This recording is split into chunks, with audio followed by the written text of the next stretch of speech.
जय जगन्नाथ सांग मैंने welcome to Odia job tips.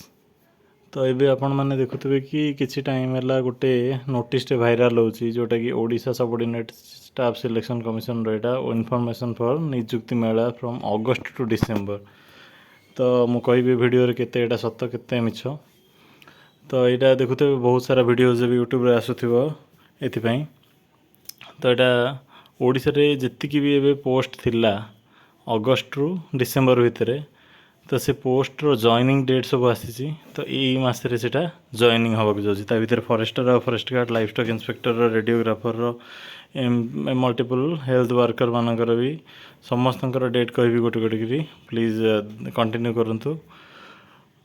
देखिए ये लिखाई Odisha subordinate staff selection commission जोटा कि O3 तो ओडिशा निजुक्ति मेला हिसाब से यही सब जॉब गुरा तो यही सब गुड़िक कौन निजुक्ति दिज्व रे जॉइनिंग डेट सब जगह अच्छी आधार देखुए जमीक रेडियोग्राफर जब आम देखा रेडियोग्राफर आम देखिले तो 338 वैकेंसी थिला जोटा कि एग्जाम सरी तार मेरिट भी आसी जाइए डीबी सरी जाइए जोटा कि 7 अगस्त रे तांकर जॉइनिंग माने दिज्व को कहुला कि 7 अगस्त रे देखा जना ना से हम कि न हम। तो यही फास्ट जॉइनिंग आम जानीजा कि यहाँ जॉइनिंग दिज्व कि न दिज्व कि केते सत जना पड़ 7 अगस्त अपेक्षा करूँ मुझे जनइबी यहाँ दि जाऊँगी कि नहीं निजुक्ति समस्त जी सब अपॉइंटमेंट दिज्व कि न दिज्व कहीं डीबी तो से सरी।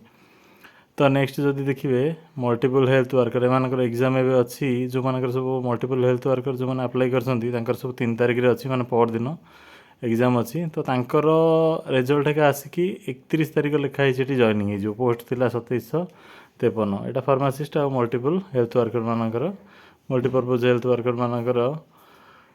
तो नेक्स्ट अच्छी कंबाइंड रिक्वायरमेंट एग्जामिनेशन जोटा कि फार्मासीस्ट आउ मल्टीपर्पज हेल्थ वर्कर मानकर जोटा कि नवेम्बर लिखी जोटा कि अबिका जोटा कहली से 206 और 1451 मिसिकी जोटा कि नवेम्बर से जॉइनिंग दिज्व।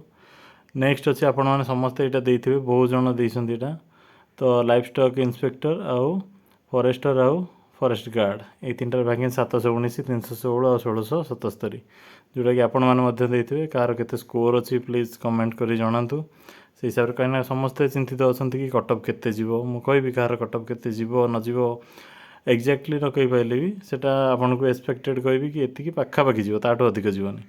तो यहाँ लिखी कि डिसेम्बर मसरे एमानकर जॉइनिंग लिखुची आपन नोटिस देखिथे तो ऑफिशियल कैलेंडर जब देखिए तो डिसेम्बर मसरे भी जॉइनिंग डेटा अच्छी। तो फिजिकल सेप्टेम्बर तो अप्लाई डेट एमानकर रखीला टीजीटी पिलांकर सेप्टेम्बर घुंचाई देला। तो नेक्स्ट एमानकर कौन अगस्ट मसटा पूरा फांका रखी तो ये फांकार कौन फिजिकल हो। तो यहाँ डिसेम्बर हम कि नहीं ठीक से कहबनी कहीं आप जानते O3 केते लेट प्रोसेसिंग तार। तो यहाँ 7 अगस्त जना पड़ रेडियोग्राफर पिलांकर जब जॉइनिंग हो जाऊँगी ताहले जानीदेवे जे यहाँ जहाँ जहाँ लिखाई पाखापाखि प्रोबाब्ली माने से डेट्रे पाखापाखि हो। तो यहाँ बहुत भाइराल होची तो ये न्यूज़टा बा नोटिसटा जोटा अच्छी तो अलग डेट रे भी देखुवे आपण मैंने जापार थे कि एबे फिजिकल प्रैक्टिस करेंगे कि आरआई पढ़े। तो नेक्स्ट डिसेम्बर भितर यहाँ जमती वैकेंसी बाहर माने वैकेंसी जॉइनिंग हो तो फिजिकल तो आर भितर हो। तो आपण मानकर जो मानकर भी मार्क भावुं कि एतिक मार्क रे हो जाऊँगी तो से माने सब भावुं कॉन्फिडेंट अच्छा कि हाँ अधिक मार्क अच्छी हो सब फिजिकल प्रैक्टिस करते और जो मानकर कम स्कोर अच्छी से माने नेक्स्ट एग्जाम पाई भल से पूरा तगड़ा लेवल पढ़ापढ़ी करूँ।